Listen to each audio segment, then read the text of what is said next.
मनसे नेते संदीप देशपांडे यांनी केलेल्या आरोपांवर उभाटा जिल्हाध्यक्ष संदीप गिरे यांची प्रतिक्रिया। संदीपजी देशपांडे यांना ही माहिती कोणी दिली मला माहित नाही, त्यांनी नाव जाहीर करावं। आम्हाला जर कोणी पैसे घेऊन विकत घेतलं असेल तर मी आत्ताच्या आत्ता राजीनामा देईल। खासदार धानोरकर यांनी आमचा कितीदा अपमान केला हे आम्हालाच माहिती आहे। जर आम्हाला भाजपकडून पैसे घ्यायचे असते तर शेवटच्या क्षणापर्यंत काँग्रेस सोबत वाटाघाटी केली नसती। कारमध्ये 15 मिनिटे उरले असताना भाजप सोबत वाटाघाटी केली नसती।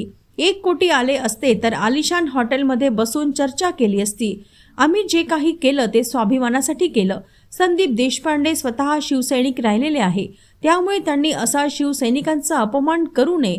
त्यांनी पुरावा द्यावा। आम्ही सगळे शिवसैनिक आणि पदाधिकारी राजीनामा देतो। मला नाही माहिती की संदीपजी देशपांडे जे मनसेचे नेते आहे त्यांना ते ऑथेंटिक माहिती कोणी दिली। त्यांनी त्यांचं नाव जाहीर करावं। अगर त्यांनी सांगितलं आम्हाला कोणी पैसे देऊन आम्हाला कोणी विकत घेतलं असेल तर आत्ताच्या आत्ता मी पदाचा राजीनामा देतो।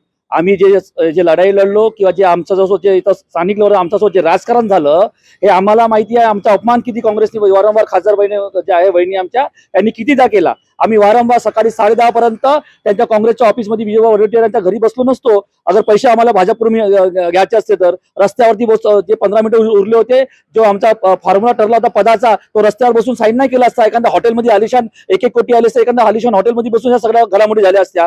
आम्ही रस्त्यावरचे शिवसैनिक रस्त्यावर लढाई लढलो आणि आम्ही स्वाभिमानासाठी जे काही केलं स्वाभिमानासाठी लढलो। तुम्ही जे बोलून राहिले आदरणीय नेते संदीपजी देशपांडे, आपण जे काही बोलत असेल कोणत्या शिवसैनिक तुम्ही पण एक जमान्यात शिवसैनिक राहिलेले आहे, तुम्ही कोणत्या शिवसैनिकाच्या भावना नको दुखवा। मी तुम्हाला एक विनंती करतो, कोणावरती आरोप प्रत्यारोप करावे तुम्हाला कोणती ठोस बातमी असेल किंवा ठोस पुरावा असेल तर आणा। आम्ही आत्ताच्या आत्ता आमच्या सगळ्या नगरसेवकांना आम्ही स्वतःच्या पदाचा राजीनामा देतो, नाही तर तुम्ही राजीनामा द्या। आमच्या नेत्यावरती बोलायच्या पहिले जे सगळ्या गोष्टी माहिती आहे ते पहिले माहिती गोळा करा, नंतर त्यांनी बोलावं। जय महाराष्ट्र।